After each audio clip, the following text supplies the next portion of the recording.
नमस्कार दोस्तों, मैं शिवरतन पांडे आपका पुनः स्वागत करता हूं महर्षि पाराशर एस्ट्रो ज्योतिष में। ये हमारा जो चैनल है ज्योतिष से संबंधित संपूर्ण ज्योतिष का ज्ञान देने के लिए तत्पर रहेगा।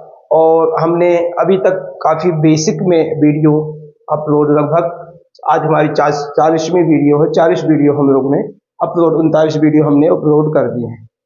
तो आज हम बात करेंगे मेष लग्न के नवम भाव के सूर्य का फल। मेष लग्न के नवम भाव में यदि सूर्य है तो उनका फल क्या है, नवमेष क्या है, नवम भाव में सूर्य बैठे उनके राशि क्या है, और किस किस नक्षत्र से सूर्य जाते हैं उस राशि पे, उनके स्वामी नक्षत्रों के क्या है, ये सब आज हम पूरा टोटल विवरण करेंगे।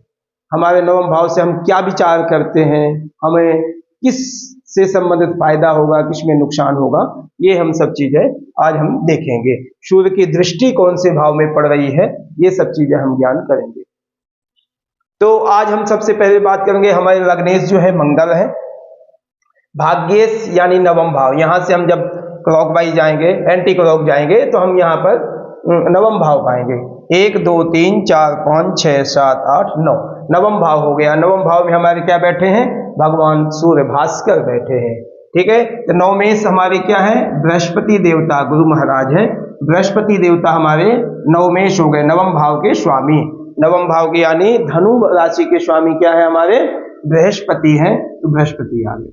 और नवम भाव में कौन सा ग्रह बैठा, हमारा सूर्य बैठा। तो सूर्य किस राशि के स्वामी है, सिंह राशि के स्वामी है। ठीक है, अब हम देखेंगे सूर्य हमारे किस नक्षत्र से चल करके हमारी सिंह राशि धनु राशि में बैठे हैं। तो कहते हैं मूलंच पूर्वाषाढ़ा उत्तरापादे धनु। मूलंचा पूर्वाषाढ़ा उत्तरापादे धनु, मूल के चारों, पूर्वाषाढ़ा के चारों और उत्तराषाढ़ा के एक चरण से हमारी बनती है धनु राशि, जिसमें हमारे सूर्य भगवान बैठे हैं। अब हम यह देखना है हमें कि मूल में, यदि हमें देखेंगे कि मूल नक्षत्र में कब तक सूर्य रहते हैं, तो 13 अंश 20 कला तक जब यदि सूर्य की डिग्री होगी तो हमारे मूला नक्षत्र में होंगे। उसके बाद 26-40 तक, 26 अंश और 40 डिग्री तक, अब कला तक हमारे सूर्य यदि होंगे तो पूर्वाषाढ़ा नक्षत्र में विराजमान होंगे।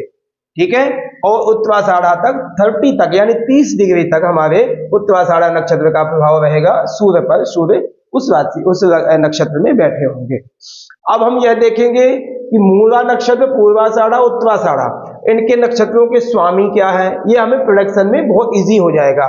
तो मूला नक्षत्र के स्वामी हमारे केतु हैं, पूर्वाषाढ़ा नक्षत्र के हमारे स्वामी शुक्र हैं, उत्तराषाढ़ा नक्षत्र के हमारे सूर्य देवता स्वामी हैं।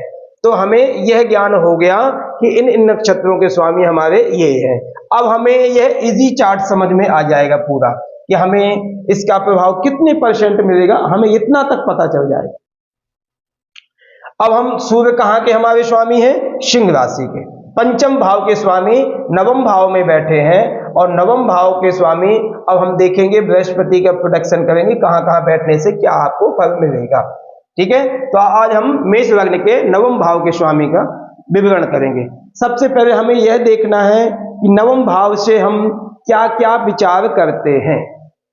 नवम भाव से हम ज्यादातर धर्म, भाग्य, विद्या, पिता, तीर्थ यात्रा, दान पुण्य, मानसिक प्रवृत्ति, विदेश यात्रा आदि से संबंधित हम सूर्य नवम भाव से हम विचार करते हैं। तो इसका मतलब यह है कि यदि सूर्य मित्र क्षेत्री बैठे हैं, सूर्य और बृहस्पति आपस में मित्र हैं, तो हमें ये मोटा मोटा ध्यान ज्ञान करना चाहिए कि जो चीजें मैंने आपको बताई इनमें हमें फायदा होगा। हमारे पिता से संबंध बहुत अच्छे रहेंगे, पुत्र से ही संबंध अच्छे रहेंगे, पिता से भी, क्योंकि धर्म भाव में बैठा है। धर्म कर्म आदि का भी विचार हम नवम भाव से करते हैं। तो हमारे ये पक्का है कि यदि बृहस्पति की स्थिति बहुत अच्छी हुई, जैसे द्वादश भाव में चले गए, उच्च के बैठ गए, पंचम में बैठ गए, ये इस लगन में बैठ गए, तो ये स्थिति यदि बृहस्पति की अच्छी है तो यह व्यक्ति धार्मिक होगा, भाग्यवान होगा, तीर्थ यात्राओं का सेवन करने, तीर्थ यात्राओं में जाने के योग्य होगा और बहुत ज्यादा उसकी रुचि होगी। धर्म कर्म में प्रवृत्त होगा, अच्छी शिक्षा होगी। और शिक्षा अच्छी का मतलब ये नहीं कि आपने ग्रेजुएशन कर लिया, नहीं, हायर एजुकेशन मिलेगा आपको। हायर एजुकेशन का मतलब यह है कि मास्टर तो इसने ही करा देना, यहाँ शुरू में ही करा देनी, मास्टर से आगे जो एमफिल पीएचडी आदि है, रिसर्च सेंटर आदि, ऐसी चीजों से संबंध बृहस्पति भाग्येश ये काम कराते हैं। यदि आपके भाग्येश अच्छे हैं तो बृहस्पति की स्थिति अच्छी है, सूर्य वहां पर जाकर के त्रिकोण के स्वामी त्रिकोण में बैठ गए, क्योंकि पंचम भाव का स्वामी और नवम भाव का स्वामी इसको लक्ष्मी त्रिकोण कहते हैं, मूल त्रिकोण कहते हैं। तो बेनिफिट ही बेनिफिट है, इसका कोई नुकसान नहीं है। ऐसे व्यक्ति बड़ी धार्मिक यात्राओं में रुचि रखते हैं, पिता से संबंध बहुत अच्छे रहते हैं संतान के, यह पक्का है कि पिता पुत्र या पुत्री से संबंध बहुत अच्छे रखेंगे। जब पंचमेश जाकर के भाग्य स्थान में बैठ जाए, भाग्येश यदि द्वादश भाव में बैठ जाए तो आप विदेश यात्रा करेंगे और शिक्षा से संबंधित यात्रा करेंगे। वहां पर जाकर के विदेश में जाकर के आप पढ़ाई करेंगे, अच्छी एजुकेशन आप करेंगे, वहां पर जाकर के आप धन कमाएंगे, क्योंकि भाग्येश द्वादश भाव में बैठ गया, दोनों से यात्रा का संबंध है। तो आज हमारा चैप्टर विशेषकर विदेशों से संबंधित के लिए बहुत बेस्ट है। फिर उसके बाद हम यहाँ पर यदि देखें तो सारे दान पुण्य कर्म आदि, ऐसे व्यक्ति को आप सीधे कह सकते हैं जिसका भाग्येश पंचमेश भाग्य स्थान में बैठा हो, भाग्येश की अच्छी स्थिति होवे, तो आप ये कह दो कि ये तो बहुत दान पुण्य करने वाला व्यक्ति होगा, धर्मात्मा होगा, धर्म में निष्ठा करने वाला, धर्म की रक्षा करने वाला व्यक्ति होगा। ऐसा व्यक्ति अपने धर्म की रक्षा कर सकता है व्यक्ति जो भाग्येश अच्छा सॉलिड हो, क्योंकि पंचमेश वैसे भी सूर्य अग्नि तत्व है और अपने शरीर की जब रक्षा कर सकते तो अपने धर्म की भी रक्षा कर सकते हैं।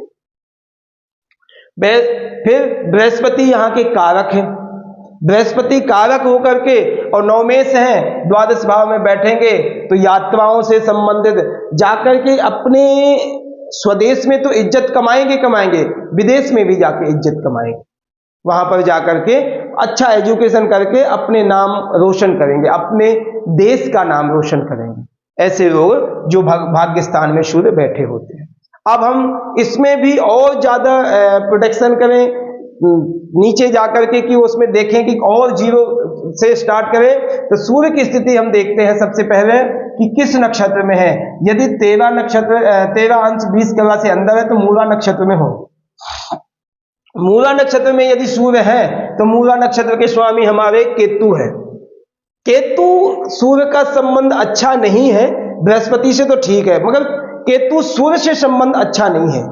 केतु यदि सूर्य से संबंध अच्छा रखेंगे तो सूर्य का प्रभाव थोड़ा कम होगा, तो जो भी मैं प्रोडक्शन आदि की है इनमें थोड़ी सी स्थिति डाउन होगी, क्योंकि मूला नक्षत्र के स्वामी केतु है। बहुत ज्यादा फर्क नहीं पड़ेगा, मगर लगभग 10% का 15% का फर्क पड़ेगा। उसमें केतु की स्थिति देखनी पड़ेगी कि केतु केंद्र आदि में यदि बैठा, अच्छी स्थिति में बैठा है तो केतु फायदा करेंगे। सूर्य हमारे पूर्वाषाढ़ा नक्षत्र में 26-40 तक यदि है, 26-40 अंश तक है, यानी 26 अंश और 40 कला तक है मूला से, और 13 से 26 के बीच में, तो हमारे पूर्वाषाढ़ा नक्षत्र होगा। उनके स्वामी शुक्र हो गए, शुक्र धन और सप्तम के स्वामी हैं। यदि यहां भी बैठे हैं तब भी यहां पर फायदा करेंगे कि सप्तमेश और भाग्येश जाकर के धन भाव में बैठेंगे, तो ऐसे व्यक्ति की धर्म में रुचि होगी और धन अच्छा कमाएंगे, और धर्म अच्छा कमा करके धर्म भी कराएंगे और दान भी करेंगे, यानी धर्म आदि में व्यय करेंगे ऐसे व्यक्ति। तो शुक्र की नक्षत्र की बेनिफिट ही है, इसमें नुकसान कोई नहीं होगा। हालांकि सूर्य मित्र नहीं है, मगर तब भी इनकी स्थिति अच्छी, धन और सप्तम का स्वामी भाग्य में यदि पहुंचता है तो बहुत अच्छा होगा। ऐसे व्यक्ति की अपने में तो खर्च करेगा, क्योंकि शुक्र का काम है अपने पे खर्च कराना और बृहस्पति का काम है दूसरों पे खर्च कराना, तो यहाँ पर दूसरों का खर्च होगा, आपको यहाँ पर बेनिफिट ही मिलेगा, नुकसान नहीं करेंगे।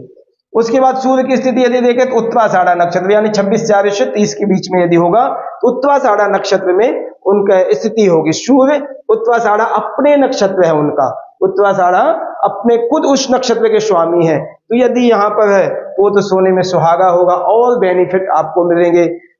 अच्छा एजुकेशन, धन आदि अच्छा कमाएंगे। उसके बाद बच्चों से संबंध अच्छा रहेगा। उसके बाद लॉटरी सिस्टम आदि अच्छा, अचानक धन आने के चांस बनेंगे। वह धन आप भाग्य में बैठ करके कमाएंगे तो धर्म कर्म करेंगे। ऐसे व्यक्ति वक्ता बहुत होता है, बोलने की शक्ति ऐसी होगी कि एक व्यक्ति जब बोलने लग जाता है तो बहुत से लोग जो बैठे होंगे ना, एकत्रित करने की शक्ति होती है इतनी कि बहुत बैठे के बैठे रह जाओगे, इतनी अच्छी वाणी होती है। ऐसे ऐसे लोगों के जैसे एग्जाम्पल हमारे बापू जी है, कोई भी अच्छे संत हैं, उनके ऐसे योग बनते हैं जिनका बृहस्पति बलवान होवे, जिनका सूर्य बलवान हो, उनकी चमक होती है चेहरे में, उनके चेहरे में चमक, मस्तक में ऐसी चमक भव्यता होती है कि व्यक्ति दर्शन को तरसता है। तो ऐसे व्यक्तियों के सूर्य और बृहस्पति का यदि योग है तो ऐसे व्यक्ति बड़े धर्मात्मा होते हैं।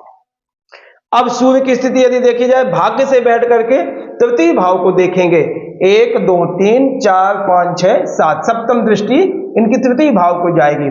सप्तम दृष्टि यदि सूर्य की तृतीय भाव में जाएगी तो यहाँ पराक्रम को और बढ़ावा देंगे, पराक्रम को और बढ़ावा देंगे। कहने का मतलब यह है कि ये धन आदि कमाएंगे, अपने बलबूते अपने पराक्रम से धन कमाएंगे।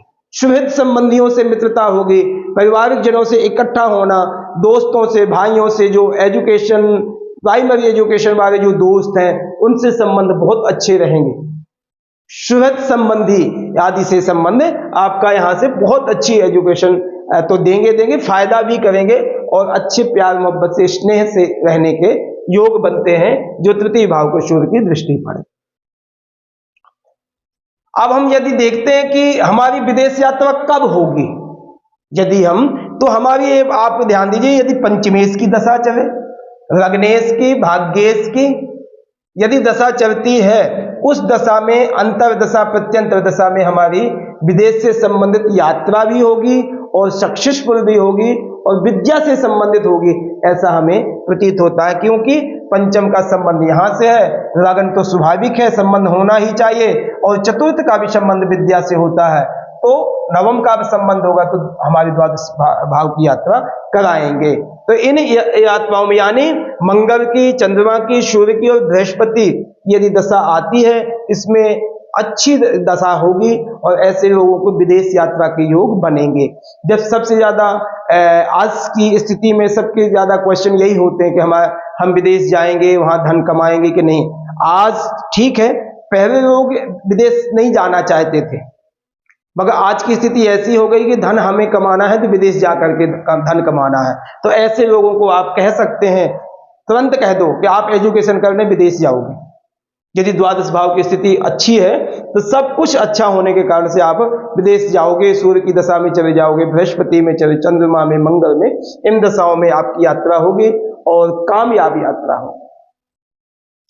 अब मैं आपको उपाय बताऊंगा भाग्येश के संबंध में। भाग्य में सूर्य बैठे हैं और भाग्येश हमारे क्या है, बृहस्पति है। तो इसमें सबसे ज्यादा आप अपना खुद प्रयास करो कि अपने मस्तक में केसर का तिलक जरूर लगाना है। यदि आपको भाग्य का बढ़ावा देना, भाग्य को बढ़ावा देना, धर्म कर्म अच्छा करना चाहते हो और अपने भाग्य में, जैसे एग्जाम्पल बहुत से लोग कहते थे मेरा भाग्य साथ नहीं देता, मगर उसको बढ़ावा तो दो, अच्छा बढ़ाओ, उसका कर्म अच्छे करो आप। तो कर्म करने के लिए हमें इसमें बृहस्पति को स्ट्रॉन्ग बनाना था। बृहस्पति स्ट्रॉन्ग के लिए सबसे पहले आपने केसर का टीका, केसर का चंदन मस्तक में अवश्य लगाना है। अपनी वाणी में अशुद्धता नहीं रखनी है, वाणी को मित्रता यानी शुद्ध रखो, झूठ ना बोलो। सबसे पहला झूठ ना बोलना, गंदी वस्तुएं नहीं खानी, मीट मच्छी अंडा शराब आदि नहीं खाना, जिससे हमारे बृहस्पति और भाग्य को नीचा डाउन करेगा। तो ऐसी चीजें, गंदी चीजें ना खाओ। और हमारा एक घर कहाँ का है, पिता का। तो आपके से जो बड़े हैं, पिता है, चाचा है, दादा है, बड़े भाई हैं, इनका प्रॉपर इज्जत करो। इज्जत मन से, अंदर से करनी है, ऐसा नहीं कि दिखावा कर दिया। प्रॉपर कहीं भी जाओ, अच्छे काम के लिए जाना है, भाग्य से संबंधित, विदेश यात्रा से संबंधित कोई भी है, अपने पिता के चरण स्पर्श करके जाओ। नित्य प्रति अपने पिता के चरण स्पर्श करो, बड़ों का आशीर्वाद लो, तो आपका बृहस्पति स्ट्रांग होगा। बृहस्पति स्ट्रांग होगा तो आपका भाग्योदय होगा, भाग्य अच्छा साथ देगा आपका। उससे सूर्य भी स्ट्रांग होगा आपका, जिससे आपका नवम भाव का स्वामी और नवमेश जो नवम में बैठे हैं वो सारे पावरफुल हो जाएंगे, जिससे आपको बेनिफिट मिलेगा। तो कहने का तिलक लगाना है, झूठ नहीं बोलना है, अपने शरीर को स्वस्थ रखना है और आंखों की दृष्टि से सबको जो आपके बड़े हैं उनकी इज्जत करनी है और ज्यादा से ज्यादा भगवान बृहस्पति का स्मरण करो और नमो भगवते वासुदेवाय का जाप करो। इससे आपको सारे कार्य सफलतापूर्वक अच्छे हो जाएंगे और आपका भाग्य जो है सॉलिड बन जाएगा, सूर्य की स्थिति भी अच्छी हो जाएगी। तो आज हमने मेष लग्न के नवम भाव के सूर्य का प्रोडक्शन किया है। टोटली लगभग बहुत अच्छा प्रोडक्शन है और यह स्थिति बहुत अच्छी है। मैं आपसे अपील करूंगा कि आप ज़्यादा से ज़्यादा हमारे महर्षि पाराशर एस्ट्रो ज्योतिष को ज़्यादा से ज़्यादा सब्सक्राइब करें, कमेंट अवश्य करें, जिससे हमें पता चलेगा कि आप लोगों की क्या चॉइस है, क्या ज़्यादा मिस्टेक हमसे हो रही तो उसको सुधार करने की कोशिश करेंगे और प्रयास करेंगे। आप भी प्रयास करें कि हमारे इस चैनल को बढ़ावा दें, ज़्यादा से ज़्यादा हम लोगों को भी खुशी होगी कि हमारे चैनल में इतने लोग जुड़े हुए हैं, ज़्यादा से ज़्यादा जुड़ें, यह मैं आपसे प्रार्थना करूंगा। धन्यवाद, नमस्कार।